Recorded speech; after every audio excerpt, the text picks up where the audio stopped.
दोस्तों, आयुर्वेद में कुछ ऐसे खाद्य पदार्थों के बारे में बताया गया है जिनको साथ मिलाकर नहीं खाना चाहिए। प्रकृति ने हमें सभी फल और सब्जियां वरदान के रूप में दी हैं, लेकिन हम अज्ञानता के कारण उनका सही उपयोग नहीं कर पाते हैं। हम जाने अनजाने में गलत फूड कॉम्बिनेशन का सेवन करते हैं, जिससे इन खाद्य पदार्थों के गुणों के बजाय हमें उनके दुर्गुण मिलते हैं, यानी हम इनसे मिलने वाले पोषक तत्वों को छोड़कर विषैले तत्वों को ग्रहण करते हैं।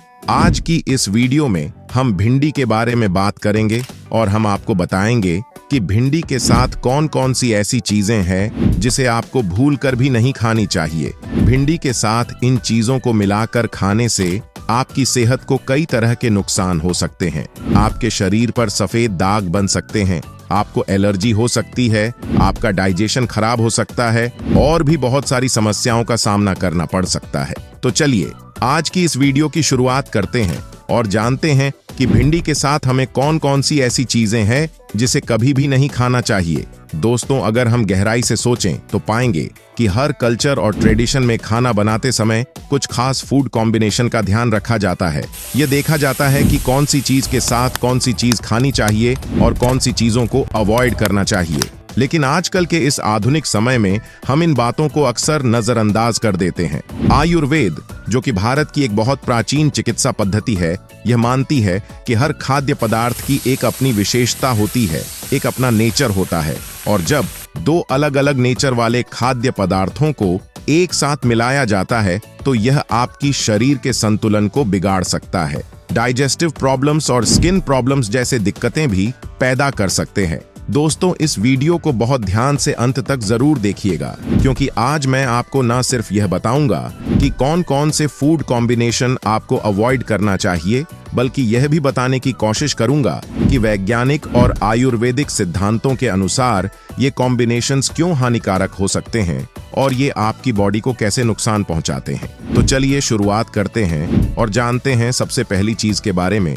जो आपको भिंडी के साथ, भिंडी खाने के बाद या भिंडी खाने से तुरंत पहले नहीं लेनी चाहिए, और वह है दोस्तों दूध। दूध हमारे सेहत के लिए बहुत फायदेमंद होता है, तो आपको अजीब लग सकता है कि भिंडी के साथ दूध क्यों नहीं पीना चाहिए। तो चलिए वैज्ञानिक दृष्टिकोण से हम जानने की कोशिश करते हैं कि भिंडी और दूध साथ में क्यों नहीं खाना चाहिए। देखिए दोस्तों, दूध में कैल्शियम की अच्छी मात्रा पाई जाती है और भिंडी में ऑक्सलेट होते हैं। जब हम भिंडी और दूध साथ में खाते हैं तो ये दोनों कंपाउंड मिलकर हमारे शरीर में कैल्शियम ऑक्सलेट नाम का एक कंपाउंड बना देते हैं, जो शरीर में आसानी से अवशोषित नहीं होता है, और इसकी वजह से हमारी किडनी के अंदर स्टोन पैदा हो सकते हैं। क्या आप जानते हैं यह कैल्शियम ऑक्सैलेट गुर्दे की पथरी का सबसे आम कारण है। अब हम जानते हैं कि आयुर्वेद में इस बारे में क्या बताया गया है।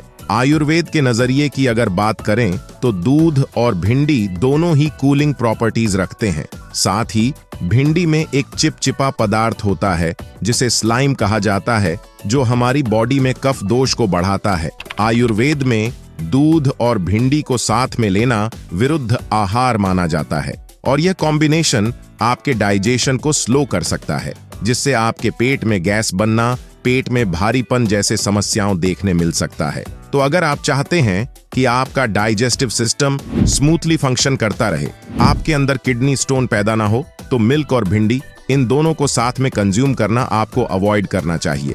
दूसरी चीज है चाय। दोस्तों, अक्सर लोगों की आदत होती है कि वे खाना खाने के बाद चाय पीते हैं, जबकि आमतौर पर खाना खाने के बाद चाय पीना एक बुरी आदत मानी जाती है। अगर आप भिंडी खा रहे हैं तो यह आदत और भी अधिक गंभीर हो सकती है।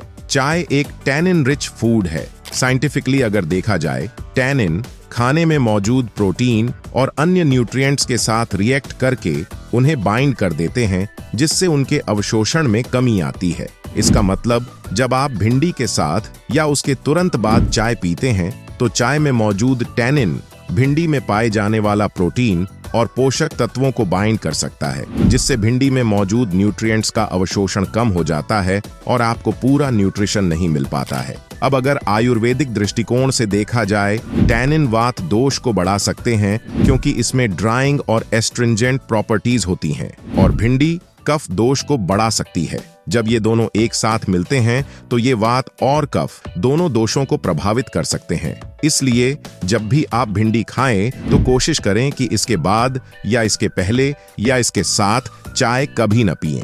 तीसरी चीज है दोस्तों मीट, खासतौर पर रेड मीट। जी हाँ, अगर आप नॉन वेजिटेरियन हैं तो आपको रेड मीट को भिंडी के साथ नहीं खाना चाहिए। तो चलिए अब हम साइंटिफिकली जानते हैं आखिर भिंडी और मीट साथ खाने से क्या होता है। दोस्तों, मीट में उच्च मात्रा में प्रोटीन और फैट्स होते हैं जो हमारे डाइजेशन प्रोसेस को स्लो कर देता है, और उसके साथ अगर हम भिंडी का सेवन करते हैं तो भिंडी की म्यूसिलेज प्रॉपर्टीज की वजह से पाचन प्रक्रिया और धीमी हो सकती है। जब ये दोनों खाद्य पदार्थ एक साथ खाए जाते हैं तो खाने को पचाने में अधिक समय लग जाता है, जिससे कई सारी स्वास्थ्य समस्याएं पैदा हो सकती हैं। दोस्तों, आयुर्वेद के हिसाब से रेड मीट को भारी और पित्त तथा कफ दोष बढ़ाने वाला माना जाता है, और भिंडी जो कि प्रमुख कफ एनहांसर है, अगर मीट के साथ खाई जाए तो यह तीनों दोषों में असंतुलन पैदा कर सकती है। इससे न केवल पाचन प्रभावित होता है बल्कि त्वचा की समस्याएं, सफेद दाग, एलर्जी